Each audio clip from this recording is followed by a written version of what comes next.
partager avec vous dans l'étude de la parole. Alors, nous disons un grand bonsoir à tout le monde et nous comptons avec vous après-midi pour nous capables de continuer à partager la parole de Dieu ensemble. Donc, si nous pouvons faire, pasteur qui est avec vous dans l'étude de la parole de Dieu. Nous connaissons bien comme sujet, c'est comment jeûner. Nous saluons tout le monde indistinctement, toute plateforme, tout groupe, nous saluons nous après-midi. Donc, nous avons mardi dernier dans Isaïe 58, là, nous avons 7 éléments qui sont très importants, qui ont un rapport à un vrai jeûne. Nous ne pouvons pas reprendre parce que nous avons déjà. Et deuxièmement, nous avons dit qu'il y a environ 6 à 7 bénédictions qui accompagnent le vrai jeûne. Il y a 7 éléments pour joindre dans Isaïe 58, là, mais tout il y a 6 à 7 bénédictions, tout pour joindre à travers le texte que nous avons montré nous déjà. Et nous avons dit que l'église primitive était pratiquer le jeûne. Donc, nous, l'église primitive était pratiquer le jeûne. Deuxième bagarre là, nous avons dit que le jeûne pratiqué par l'apôtre Paul. Nous avons considéré le texte 2 Corinthiens chapitre 11, verset 23 à 27. 2 Corinthiens 11, 2 Corinthiens 11, verset 23 à 27. Mais nous avons le plus haut pour le contexte depuis le verset 25 là. 3 fois j'ai été battu de berge, une fois j'ai été lapidé, 3 fois j'ai fait naufrage, j'ai passé un jour et une nuit dans la ville, fréquemment en voyage. J'ai été en péril sur les fleuves, en péril de la part des brigands, en péril de la part de ceux de ma nation, en péril de la part des païens, en péril dans les villes, en péril dans les déserts, en péril sur la mer, en péril parmi les faux frères. Verset 27. J'ai été dans le travail et dans la peine exposé à de nombreuses veilles, à la faim, à la soif, à des jeûnes multipliés au froid et à la nudité. Et sans parler d'autre chose, je suis assiégé chaque jour par les soucis que me donnent toutes les églises. Donc nous, dans verset 27 là, c'est l'idée considéré. Donc, apôtre Paul, malgré tout cela qu'on est, il dit, j'ai été dans le travail et dans la peine. Donc, c'est là le ministère là, c'est pas seulement et bon côté, c'est-à-dire que consolation seulement dans le ministère là, mais il y a des moments où on connaît des moments difficiles, des moments vraiment pénibles dans le ministère là. Apôtre Paul dit, j'ai été dans le travail et dans la peine. Il dit exposé à de nombreuses veilles. Donc, il dit déjà, il était exposé à de nombreuses veilles. C'est-à-dire, on après, il est au pluriel. Donc, apôtre Paul te connaît des veilles extraordinaires. C'est-à-dire, son monde qui te connaît et perd du temps pour la prier dans la nuit, fait enseignement dans la nuit. Donc, il était exposé à de nombreuses veilles. Au pluriel. C'est-à-dire, c'est rentrer dans la veille de nuit, sortir dans la veille de nuit, rentrer dans la veille de nuit. Et il continue, il dit comme ça, à la fin, il était grand goût, il était soif, et à des jeûnes multipliés. Deuxième bail, il était exposé avec lui, c'est à des jeûnes multipliés. Donc, apôtre Paul, qu'on rentre dans le jeûne, et puis il a terminé le jeûne, non? Eh bien, peut-être il était grand goût, il va essayer de manger, et il continue à avancer toujours. Donc, une discipline que apôtre Paul te gagne, même jeûner et passer des veilles dans la présence de Dieu. Et mes frères et sœurs, tout leader qui attendent sur quelque plateforme, il y a un secret dans le ministère. C'est lorsque vous apprenez à passer temps avec bon Dieu. C'est lorsque vous apprenez à passer plus de temps avec bon Dieu qu'avec le peuple là. Ça c'est un secret. Moïse découvrit, les Moïse monte montagne là, Moïse pas monter pour le faire tout 40 jours.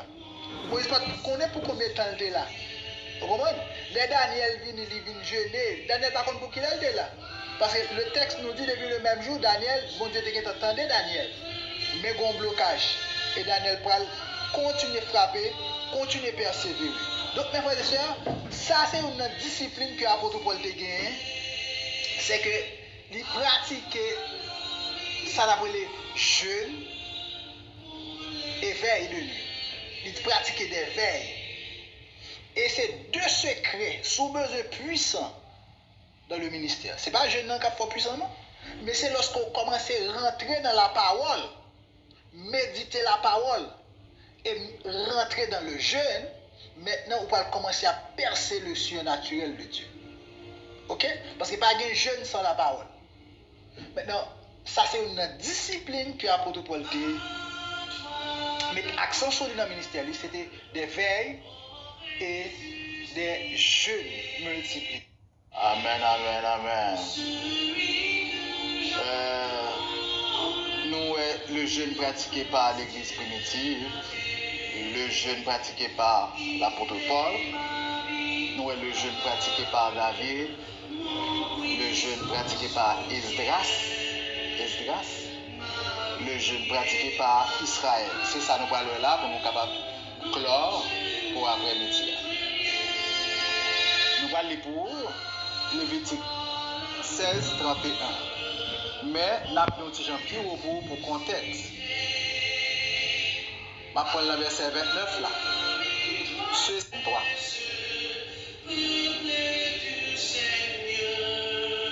Là, au bord du fleuve,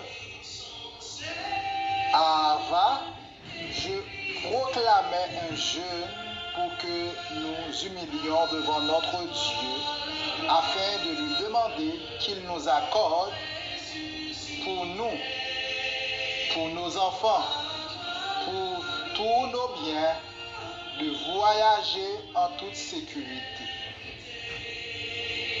Ici, c'est un voyage que Esdras a fait avec quelques ça me dit rapatriés qui t'a quitté Babylone et pour retourner à Jérusalem. Ok? Et Esdras a devant mon Dieu, il a prié bon Dieu pour te permettre que bon Dieu est capable de protéger pendant le voyage là pour bon Dieu la sécurité. Verset 22. J'aurais eu honte de demander à l'empereur de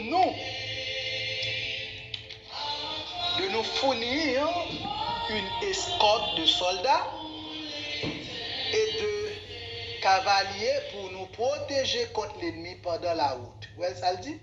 Il dit, il t'a pour honte pour moi pour me demander l'empereur là pour le bon une escouade soldats avec des cavaliers pour protéger nous contre l'ennemi. Est-ce que nous? Il dit pendant toute la route, car nous avions dit à l'empereur que notre Dieu protégeait avec bonté tous ceux qui lui font confiance. Amen. Tandis que sa colère pèse lourdement sur tous ceux qui l'abordèrent, qui l'abandonnent. Excusez-moi. Qui l'abandonne. C'est pour cela que nous avions jeûné et demandé cette faveur à notre Dieu et il a exaucé notre prière. Donc, Esdras, mes frères et sœurs, il était un groupe rapatrié avec lui qui a tourné Jérusalem. Voyage là était très long. Et le parlement des empereurs là, le parlement des empereurs là, le parlement des rois, protection. En plus, on a cherché, nous-mêmes comme chrétiens, on a cherché protection vers le monde qui a des âmes, vers le monde sur la terre. Protection, non, mais bon Dieu, dans les ma soeur, mon frère. Eh bien, Esdras, dans la prière, il rentrait dans le jeûne pour bon Dieu capable protéger pendant le voyage là. Verset 23, il dit, c'est pour cela que nous avons jeûné et demandé cette faveur à notre Dieu. Pour qui ça le jeûner? Pour mon Dieu, tu es capable de protéger de son voyage. Elle dit qui ça? Il dit, il a exaucé notre prière. Bon Dieu, attendez, prière. Non, bon Dieu, il n'est pas seulement bon Dieu de promesses, mais il a tout pour l'accomplir promesse. Maintenant, on regarde dans le verset 31 jusqu'au verset 33. Le 12e jour du premier mois, nous avons quitté le fleuve Ahava pour nous rendre à Jérusalem. Tout au long de la route, notre Dieu a pris soin de nous en nous protégeant des attaques d'ennemis et des embuscades des pillards. Vous entendez? Il dit tout au long de la route, tout au long du voyage, bon Dieu a protégé contre attaque ennemie et contre embuscade pillards. Verset 32. À notre arrivée à Jérusalem, nous avons pris 3 jours de repos. Les arrivés à Jérusalem, ils prennent 3 jours de repos. Le 4e jour, nous avons pesé l'argent, l'or, les objets de valeur dans le temple pour les remettre entre les mains de Méréoth, fils d'Uri, le prêtre. Il était accompagné d'Éléazar, fils de Phinéas, et des Lévites, etc., etc. Mais frères et sœurs, je vais vous expliquer nous le bail là. Ici, voyage là prend 4 mois pour arriver à Jérusalem. Pour quitter Babylone, pour arriver côté à Jérusalem, il prend 4 mois. Et une bagage, c'est pas seulement rapatrier, mais comment qui est très important là. Esdras pas de protection seulement, rentrer dans le jeu de protection seulement pour rapatrier, mais texte ça fait nous que il dit tout au long de la route, notre Dieu a pris soin de nous. Attendez bien, vous aimez ça, oui? Là, dans verset 31, il dit tout au long de la route, notre Dieu a pris soin de nous. Pas un jour pendant 4 mois, ça, l'Éternel t'a abandonné Israël pendant le route là. Pendant 4 mois, ça, pas un jour, une seconde, une minute, bon Dieu t'a abandonné Esdras avec rapatrié sur route là. Et bien, moi, il dit tout au long de la route, tout au long du voyage, notre Dieu a pris soin de nous en nous protégeant des attaques d'ennemis et des embuscades des pillards. Qui s'est passé? Esdras t'a porté les objets sacrés du temple. Esdras t'a retourné avec les ustensiles du temple. Il t'a retourné avec les objets du temple. T'as l'or, argent, t'as des objets sacrés. Et non seulement ça, c'était des métaux précieux qu'il t'a porté.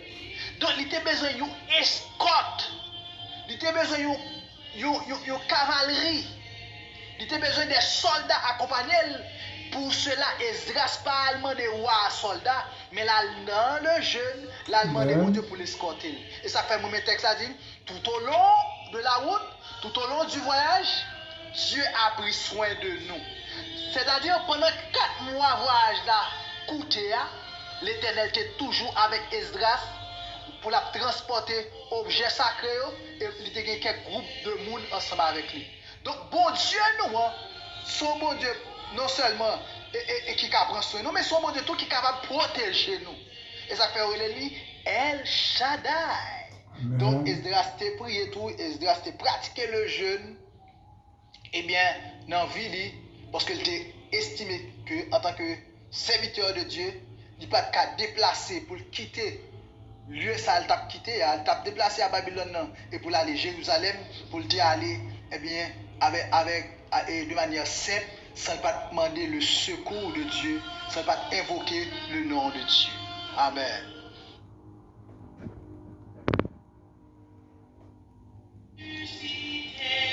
Le jeûne pratiqué par David, c'est ça qu'on a regardé, nous sommes dans Somme 35, verset 13. Mais tout nous parle que dans Psaume 69, le verset 11, David a toujours pratiqué le jeûne. Alors on a plus beau, verset 11 là. Je verse des larmes et je jeûne. Et c'est ce qui m'attire l'opprobre. L'opprobre ou bien la honte. Verset 12. Je prends un sac pour vêtements et je suis l'objet de leur sarcasme. Amen, amen, amen, amen. Moi, lire dans l'autre version pour nous, c'est second 21, m'appeler le nom dans l'autre version pour nous. Amen, amen. Psaume 69, verset 11, m'appelle pour le jeûne pratiqué par David, deuxième texte. Il dit dans second 21, je pleure, je jeûne. Et c'est ce qui m'attire les insultes. Amen. Je prends un sac pour habit. Pas bien me dit, je dis, nous pas besoin de prendre un sac, nous avons bien mettre un sac sur nous pour habit. Donc il dit, je prends un sac pour vêtements, dans le second, mais dans la version ça, il dit, je prends un sac pour habit. Nous n'avons pas besoin de faire ça encore. Et je suis l'objet de leur moquerie. Dans le second, dit sarcasme. Donc il dit ici moquerie. Je suis l'objet de leur moquerie. Donc ici nous est David vient devant mon Dieu avec des pleurs, avec des lamentations, dans le jeûne, malgré insultes, amen, malgré situation difficile, mais ça n'a pas empêché de venir la prière. Donc David pratiquait le jeûne, mes frères et sœurs. Même jeune de l'apôtre Paul pratiquait le jeûne, parce que, nous ça, le jeûne, non seulement lui permet que nous développions une sensibilité, nous sommes sensibles à la voix de Dieu. Dis-le déjà. Nous sommes sensibles à la voix de Dieu. Un. Deux, le jeûne nous contrôle, il permet de nous contrôler l'émotion. Il permet de nous contrôler la chair. Il permet de nous contrôler la colère. Parce que chaque fois nous en colère, nous voulons tirer coup, nous voulons dire bêtises, nous voulons tirer carotte, nous voulons faire des dégâts, connaissez la chair qui va agir, connaissez l'âme qui va agir. Et tant que notre âme n'est pas sous totale dépendance de l'esprit, maintenant, nous n'avons qu'à faire des dégâts. Amen. Et ça fait, entre la chair et l'esprit, monsieur, ça va pas en. Soit que vous conduit par l'esprit, soit que vous conduit par la chair. Amen. Soit que vous menez par l'esprit. Et pour mener par l'esprit, il faut qu'on soit un monde qui réellement chita dans la parole, chita dans la prière, chita dans le jeu. Et sous chita dans l'autre bagarre, pas régler à faire ça, c'est l'âme qui a mené. L'âme qui a dirigé. Et depuis c'est l'âme qui a dirigé, qui a mené, l'âme qui a fait des dégâts. Parce que l'âme, c'est le siège de l'émotion. Nous, donc, David pratiquait le jeûne. Maintenant, nous parlons le jeûne pratiqué par Esdras. C'est ça nous parlons. Amen. Ceci sera pour vous une règle en vigueur et une règle en vigueur à perpétuité. Le 10e jour du 7e mois, vous vous humilierez et vous ne ferez aucun travail, et vous ne ferez aucun travail en ce jour-là. Verset 31. Ce sera pour vous un sabbat, un jour de repos, pendant lequel vous vous humilierez. C'est là une institution pour toujours. Amen. Ici, c'est santé carrelé l'ancienne alliance, c'est un jour que bon Dieu t'a ordonné avec Israël. Alors, c'est un jour que bon Dieu t'a baillé. Donc, dans la tradition juive, ils interprètent le jour ça comme un jour, ça le jour de l'expiation. Et jour ça, traditionnellement, les juifs orthodoxes, le jour de l'expiation, ils profitent de l'occasion ça pour passer le temps ça dans la prière et dans le jeûne. Eh bien, juifs, de manière traditionnelle, ils prennent ça le jour de l'expiation pour qu'ils soient capables de jeûner, pour qu'ils soient capables de passer le temps avec bon Dieu. L'aime parler de juifs orthodoxes. Alors, juifs ça sont très attachés à la Torah et ils croient que jour ça que bon Dieu t'a baillé peuple Israël là jusqu'à aujourd'hui yo kembe jour ça comme un jour de jeûne, jour après le jour de l'expiation. Donc les juifs orthodoxes ils pratiquaient. Donc mes frères et sœurs, le jeûne est très important dans la vie en chrétien. Il développe entendement nous, il développe sensibilité nous, il permet que un contrôle de la chair, un contrôle, une soumission de la chair à l'esprit. Et ça fait, dans trois types de jeûnes que nous parlons de, le jeûne d'Esther, ça n'arrive pas qu'à pratiquer un jeûne absolu, mais peut-être qu'on fait un jeûne complet. Donc, si on ne peut pas faire un jeûne complet, au moins on peut faire un jeûne partiel. Donc, en conclusion, les n'a terminé un jeûne, moi je dit ça m'a reprendre. Soit terminer un jeûne qui est long, l'on terminé, pas terminer jeûne de coup. C'est-à-dire que l'on finit à 6 heures, nous finissons à 6 heures, tout courir sur plat, manger à deux coups. Non. C'est pour terminer les graduellement. Et l'on ne pas manger un seul coup. Ou venez pour un petit bagage, peut-être une heure de temps après, ou qu'à un petit bagage ou bien 2 heures de temps après, graduellement terminé. Parce que je te dis que les ça, parce que l'offre font jeune qui long, l'estomac vient fermer, il rétrécit. Et ça fait que l'on terminé un jeûne, pas courir à le manger pour nous plein ventre nous. Nous avons manger dans le plein ventre nous fait nous mal. Mais nous devons terminer le jeûne graduellement pour nous capables bien terminer le jeûne. OK? Donc moi j'étais content pour avec vous. C'était amis au frère pasteur Renel Pierre. Et moi j'espère que l'enseignement ça a été une source de bénédiction pour vous-même et pour famille. Soyez richement bénis dans le Seigneur et à la semaine prochaine.